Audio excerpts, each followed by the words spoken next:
My name's Kyle Draper and I run the Serene team at eXp Realty. And the purpose of this video is to help empower anyone displaced by the fires with really important knowledge and just expertise on what is coming in the steps ahead as you go up this uphill battle of recovery and rebuilding.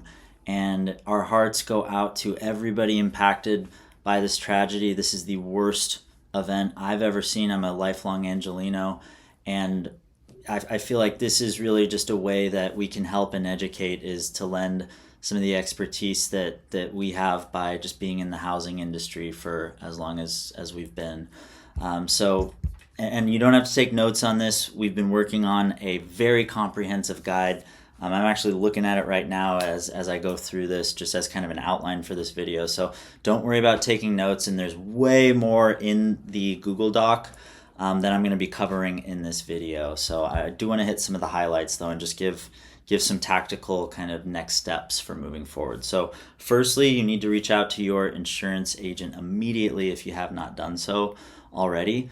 You need to understand what your policy covers and what it does not cover. You need to understand how you need to document things so that you can maximize payout from the insurance company. And then understand this: most policies will have an advance.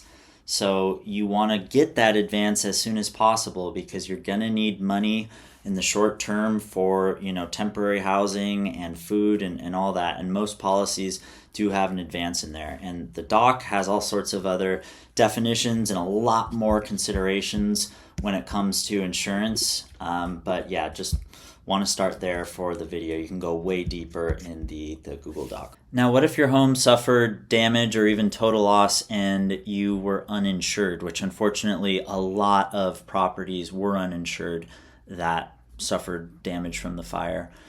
The California Department of Insurance has issued a phone number that is 1-800-927-4357 to set up a consultation to discuss possible relief options. There's also FEMA that you should be reaching out to. And then even if you have insurance and you're going through your homeowner claim, you absolutely want to also start the process with FEMA. I would first communicate with your insurance agent to get the process on your homeowner's insurance started. But right after starting that, I would start everything with FEMA to just get in the system and, be in that processing queue, if you will. Understand that before FEMA can really finalize things, they're probably going to need to see what your insurance company is offering. So it might take some time, but absolutely reach out to both. And then if your home lost its coverage within 90 days of the fire, it's very important that you know that the insurance commissioner is publicly urging, he's saying this at his press conferences, he is urging the insurance companies to make good and still honor policies that were either canceled or non-renewed within 90 days of the fire. I'm not an expert on this. Doesn't sound like it's law quite yet. It sounds like it's more of an extreme encouragement. I don't know if it will turn into law, but you should be empowered with that knowledge when you're communicating with an insurance company. If you lost your coverage within 90 days before that fire, you should absolutely be putting a lot of pressure on your insurance company to make good and heed the insurance commissioner's advice. Number 2, you need to secure your housing needs. And this is going to be really tricky because we have a shortage of inventory. I know Airbnb is doing a great job right now. They're offering free temporary housing. I don't know when that is going to end, but that is a resource. We have a link to that on our doc. We also have a link to a spreadsheet that a lot of realtors throughout Los Angeles have been collaborating on that shows different lease opportunities all throughout town. It's categorized by neighborhood tabs. It has the information of who to reach out to if you're interested. And that is a really, really great resource. And we're just spreading that around. We're sharing it. The goal is to just help connect people that have available properties with people that need properties. So it's really just information sharing, and that's a really helpful document. We also have a document that lists the different hotels around town that are offering discounted rates if you've been displaced. And then a project that we're in the middle of working on is calling all the like big apartment buildings around town and figuring out if they're offering flexible lease terms. Many are. That means, rather than needing a year plus lease, so a lot are doing week to week, month to month. They're really being cool by kind of helping and being nimble, as we all need to be nimble right now to accommodate everyone's needs. So we're going to be working on that document, but just know that that is another resource if you want to be proactive and start reaching out to different apartment buildings or management companies. And unfortunately, the reality of the situation is that I don't think that everybody who's been displaced, if you were living in a single family home, I don't think there's enough single family homes for everyone. We already had a housing shortage, and we just eliminated a lot of inventory and then added a whole lot of families that now need immediate housing. So you might just want to consider if that is something that works for you. That's probably going to be easier to secure, perhaps, than a single family home. Okay, number 3, you really need to make sure that you have a secure mailing address established immediately, because you're going to be getting a lot of good old-fashioned snail mail from your insurance company, from your mortgage servicer, from developers possibly offering on your property. So that's very important. You can either install a lockable mailbox at the site of your damaged property. Even if your entire house burned down, getting just a lockable mailbox in there sooner rather than later, that's not a bad idea. You can also, of course, change your mailing address. That's probably what most will do. Change your mailing address. You can get a P.O. box. If you have a family member that you trust and you're able to get mail from regularly, that works. Maybe it's your business, but that's very, very, very important that you don't miss important, mail that comes through. And then number 4, download the app that your insurance company has.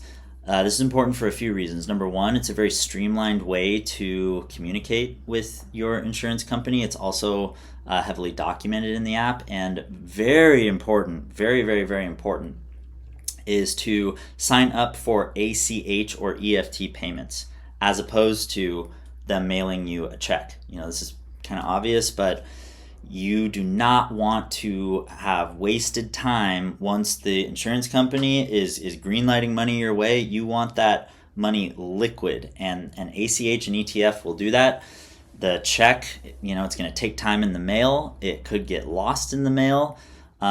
There's typically a delay from when you deposit the check to when you can use it, and especially if you don't normally deposit large amounts, your bank may put a temporary hold on it to just make sure it's legit if you're cashing a check. So sign up for ACH and EFT. Very, very, very important. Okay, number 5.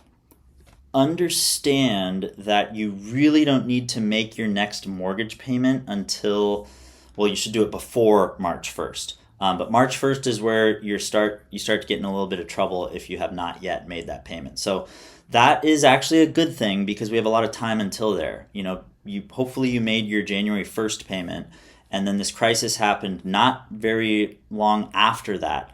So your next mortgage payment isn't due until February 1st, but there's really not a lot of consequences if you pay between February 1st and February 15th. If you pay between February 15th and the last day of February, you're probably just going to get hit with a $500 or $100 late payment that maybe you can ask your loan servicer to waive or forgive if that happens.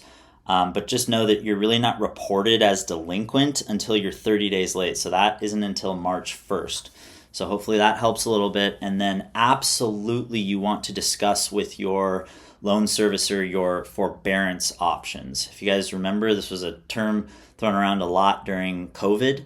But forbearance is basically where you work out an agreement with your loan provider to just basically, might be temporarily pausing your payments, maybe for like a year.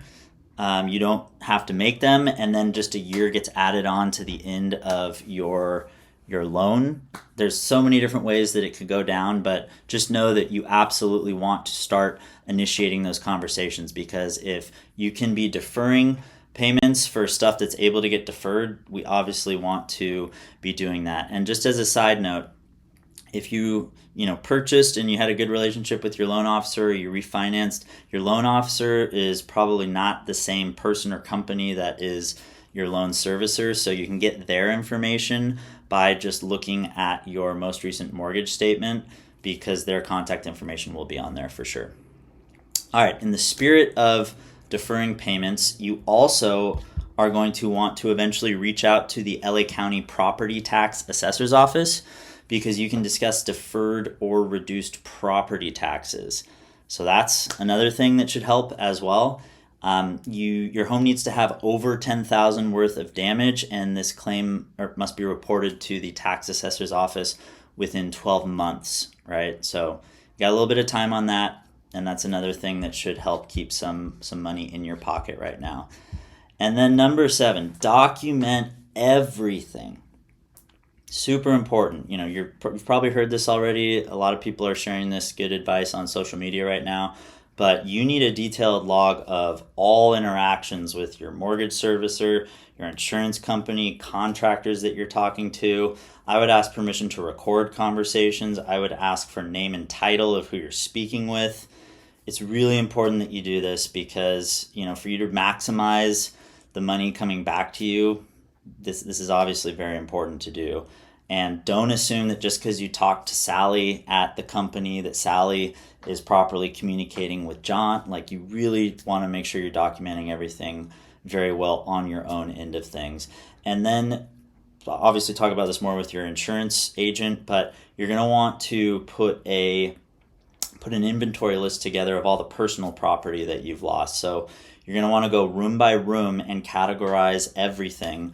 If you have recent photos or video, that might help to kind of jog the memory, and really be very thorough here. And I would go talk to your insurance agent, but I would go with the cost of purchasing these personal property items brand new. And then if you are exceeding your insurance policy limits with everything, talk to your CPA about this, but you probably will be able to claim whatever is exceeded from your insurance policy limits, claim that as a tax deductible loss. Talk to your CPA, of course, about that. And then this is so important, you guys. Do not even talk to developers right now about selling your lot. Do not talk to realtors about that. I mean, if you have a good, trustworthy relationship with your agent, you can have these kind of conversations of education and whatnot. But if somebody is approaching you excited to either list your lot right now or buy your lot right now, they do not have your interests in mind. There are vultures out there, there are poachers, and it is gross and it is disgusting. But you do not even want to think about selling your lot for at least another, maybe month or so. And here's why. Number one, you are in an extremely sensitive state. You're in a state of trauma right now, and major financial decisions, and this is a major financial decision, should not be made in this state, right? Do not do it. There's no rush for it. Again, if you need short-term money, do not get it by selling your lot. Get it by connecting with your insurance agent. They probably have an advance. Contact FEMA, whatever it is, but do not sell your lot right now. And then just from a practical standpoint, the other reason why you don't want to sell your lot right now is because to get a fair price, even if it does mean selling to a developer, which a lot of people will do, there's nothing wrong with selling to a developer, by the way.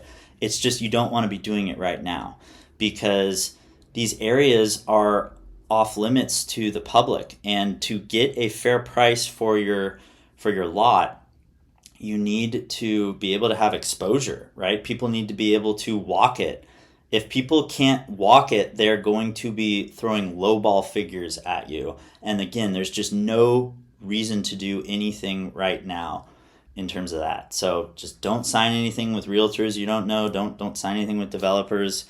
Again, if it makes sense for you to sell, you will do that, just not right now. Let's talk about that actually. Rebuilding or moving on. I'm sure a lot of people are starting to think about this. They're starting to think about just the process of going through the rebuild. And there are a lot of really important considerations to make here. And before we get into that, actually, I do want to touch on the executive order that Governor Newsom recently signed in to law, which did two really significant things. Number one, it extended price gouging protections through January of next year, which is great. If you see housing being offered at more than 10% of what it was before the incident, it covers also like, construction materials, like all that stuff. You need to report that. It is not only immoral, but it is illegal. So that should hopefully help keep rebuilding costs, at a reasonable cost.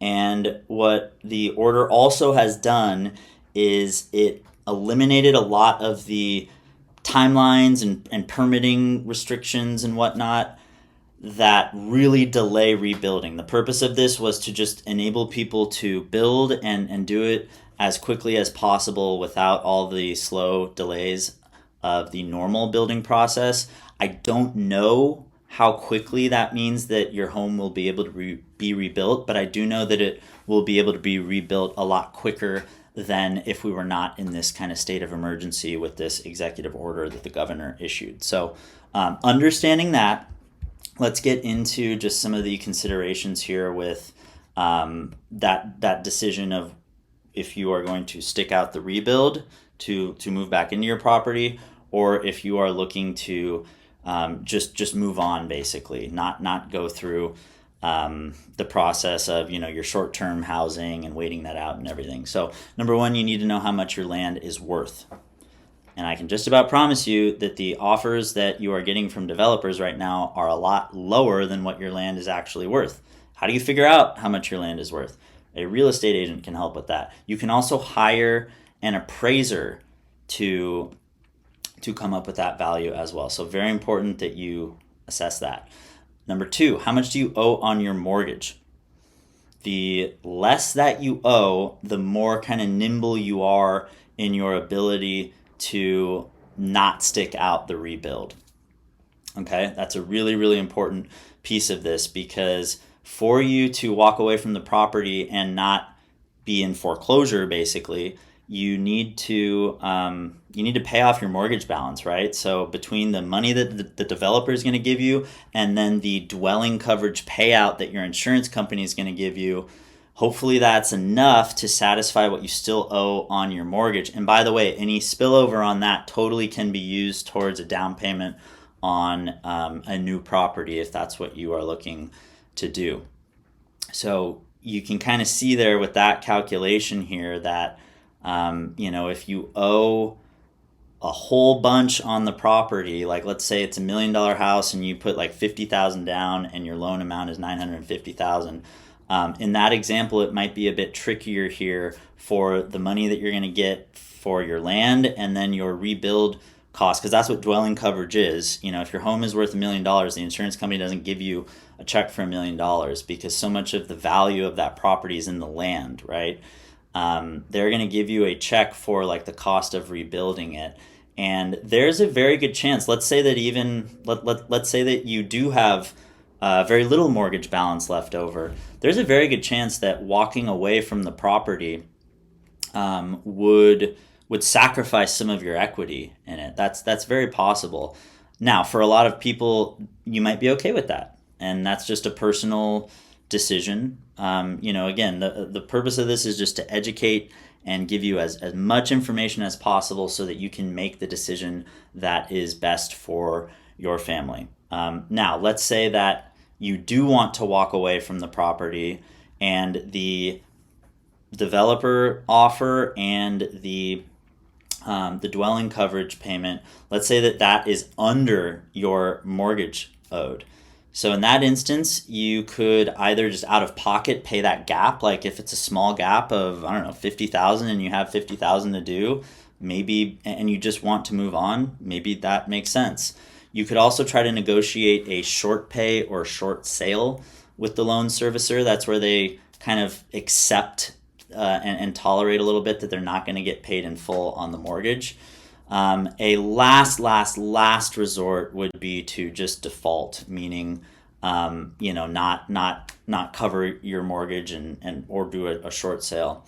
That's going to hurt your credit pretty substantially, and you also are not going to be able to qualify for a mortgage for 4 to 7 years. So that's a absolute last resort. And then again, this is also why you don't want to be even talking to developers quite yet about offers on your land and whatnot, because this whole calculation, you really need to know like what your insurance company is paying out to you. And that's not going to happen for a little bit, right? There's going to be a whole process to get there. So again, just don't do anything in a kind of panicked or frenzied state. There's just no reason to do so. And it's very important that you understand that the lender is in first position on the property, assuming that you have a mortgage. So what does that mean? That means that you cannot sell the property to a developer without the lender being paid basically from those proceeds to make sure that the mortgage is satisfied. Same goes for the insurance monies. So the insurance company knows that the lender is in first position, and that means that they're not just giving the money right to you. It's a coordinated effort with the loan servicer, making sure that they're on the same page, that they are approving of the use of the funds and whatnot. So when we were talking a minute ago about the possible foreclosure option, I just want to make sure that that's understood, that you would not be able to pocket money and then just swallow the negative implications of having a foreclosure on your record.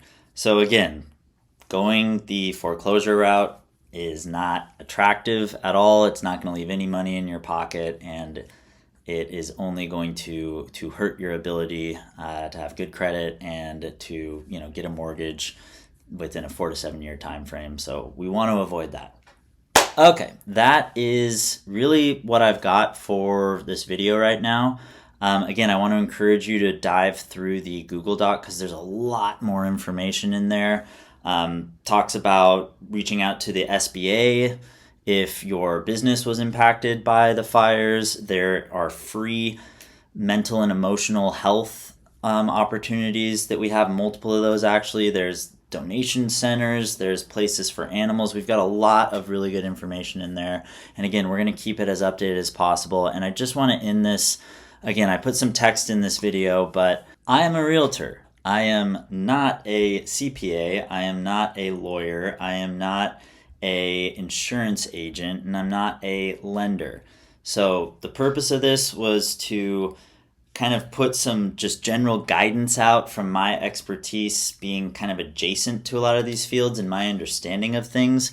But I want to make it clear, this is my understanding of things, and it is not at all meant to replace you connecting with those licensed professionals in their respective fields. This is also recorded January 12th, so that means that you could be watching this a little bit later, and there could be lots of new developments and whatnot. So, we're going to be keeping that Google Doc as current and updated as possible. But obviously, this video is timestamped, and just want to make sure that that is something that you're aware of as well. So, if there's anything that we can do whatsoever to lend a hand and help out, even if it's just rolling up our sleeves and helping clear your lot out. That's really step number one, is getting all the debris off of your lot. If you had a total loss of your home, please reach out. We are here to help, and please share this video. Please share the doc with anybody that you think it could be useful for. Everybody, we're going to get through this. We're going to rebuild, and we're going to come back stronger than we've ever been. LA is a very resilient town. Takes a lot of gumption and grit to live in this town. So if anybody can do this, it's us. Take care, guys.